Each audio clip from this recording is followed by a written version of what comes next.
পাতলা করে গুলিয়ে নিব।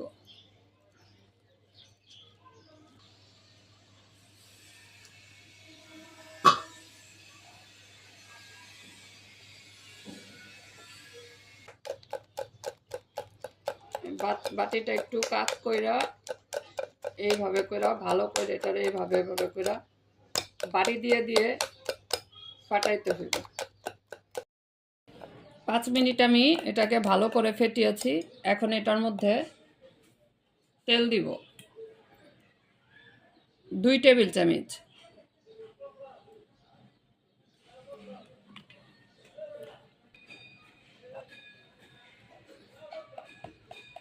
এখন তেলটা দিয়েও আমি আরো 1 মিনিটের মতো ভালো করে ফেটিয়ে নিব। তো আরো 1 মিনিট আমি তেল দেওয়ার পরে ফেটিয়ে নিয়েছি। এই যে এরকম হয়েছে। তো হয়ে গেছে ফেটানো। এখন 20 মিনিট ঢেকে রেখে দিব।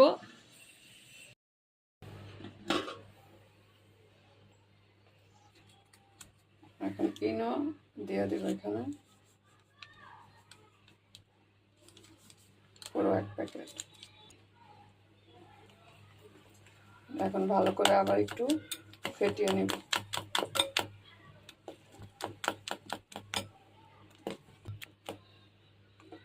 এটা ফেটানো হয়ে গেছে। এখন এই বোতলের এই যে এরকম মাথা ছিদ্র করা আছে, আর আমি এখন এই বোতলের মধ্যে এটা ভরে নিব। এই যে বোতলে ভরে নিয়েছি, এখন ভাজতে চলে যাব। এখানে গুড়ের শিরা তৈরি করছি।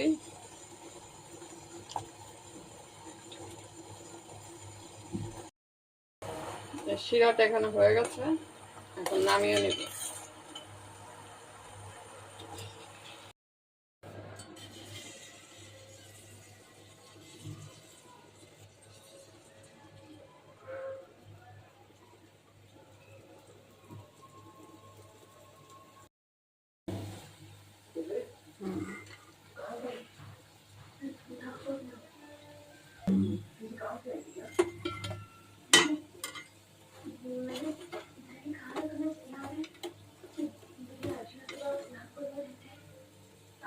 উপর থেকে গুড়ের শিরা দিয়ে দিচ্ছি।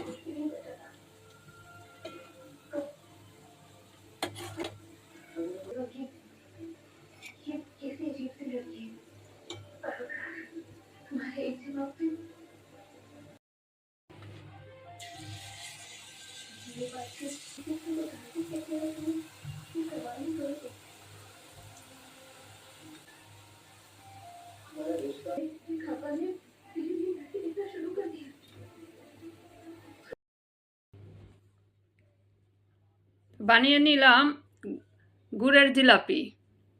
আটা দিয়ে খুব সুন্দরভাবে এই জিলাপিটা বাসায় তৈরি করলে খেতে খুবই সুস্বাদু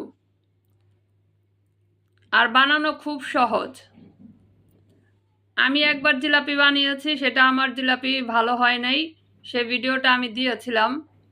তো আজকের জিলাপিটা কিন্তু আমার খুব ভালো হয়েছে। আর আজকেরটা কিন্তু একটু আমি মানে শিরাটা যেটা তৈরি করে চিনি দিয়ে, আমি শিরাটা চিনি দিয়ে তৈরি করিনি, আমি শিরাটা বানিয়েছি গুড় দিয়ে।